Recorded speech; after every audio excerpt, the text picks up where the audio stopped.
അപ്പം നമ്മുടെ ഉരുളകളൊക്കെ ഇതുപോലെ റെഡിയാക്കി വെക്കുക. ഇതിലേക്ക് നമ്മൾ ഈ പിടിച്ചു വെച്ചിരിക്കുന്ന ഉരുള ഇട്ട് കൊടുക്കാം. നമ്മുടെ ദോശ പൈസ് റെഡി ആയിട്ടുണ്ട്.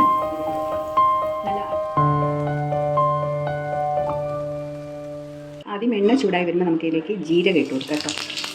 ഇതിലേക്ക് കുറച്ച് ഇഞ്ചി കൊത്തി വരുന്നതും ഒരു പച്ചമുളക് ചെറുതായി വരുന്നതും കുറച്ച് കറിവേപ്പില ഇട്ട് കൊടുക്കാം. ഇതിലേക്ക് നമുക്ക് ഒരു സവോള ഇതുപോലെ ചെറുതായി അരിഞ്ഞാണ് അതിട്ട് കൊടുക്കുന്നത് കേട്ടോ. ഇതിലേക്ക് ലേശം മഞ്ഞൾപ്പൊടി ഇട്ട് കൊടുക്കും, മുളക് പൊടി,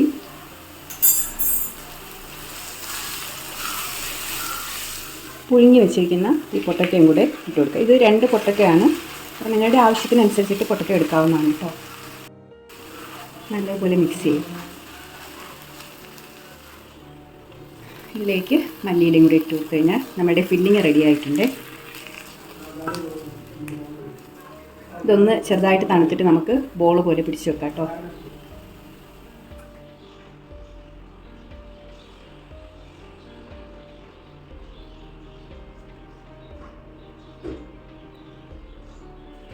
അപ്പം നമ്മുടെ ഉരുളകളൊക്കെ ഇതുപോലെ റെഡിയാക്കി വെക്കുക കേട്ടോ.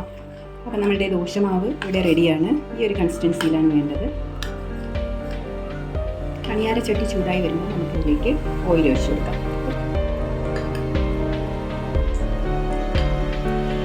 നമുക്കിതിലേക്ക് ഓരോ സ്പൂൺ മാവ് ഒഴിച്ചു കൊടുക്കാം കേട്ടോ.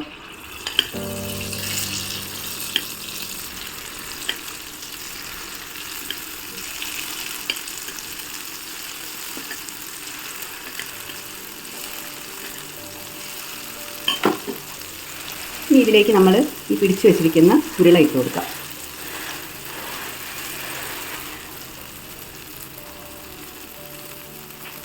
ഇനി ഇതിൻ്റെ മേലേക്ക് കുറേശ്ശെ മാവ് ഒഴിച്ചു കൊടുക്കാം കേട്ടോ.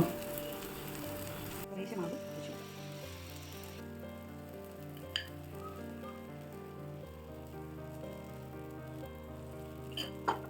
നമുക്ക് ലേശം ഓയിൽ ഒഴിച്ചു കൊടുക്കാം. എന്നിട്ട് ഒരു 2 മിനിറ്റ് അടച്ചു വെച്ച് കുക്ക് ചെയ്യാം. ഇനി ഇത് നമുക്ക് മെല്ലെ ഒന്ന് തിരിച്ചിട്ട് കൊടുക്കാം കേട്ടോ.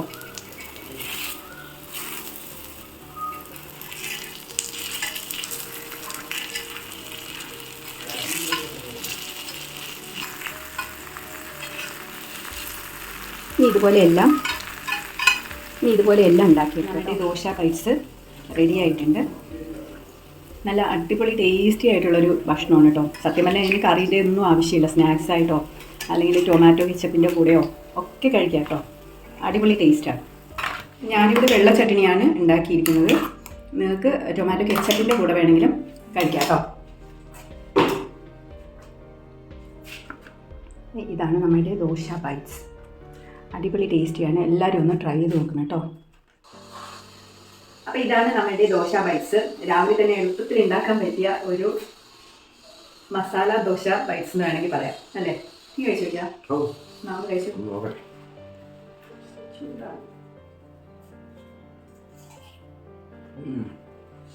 അല്ലേ, നല്ല ടേസ്റ്റ് ഉണ്ട് കേട്ടോ.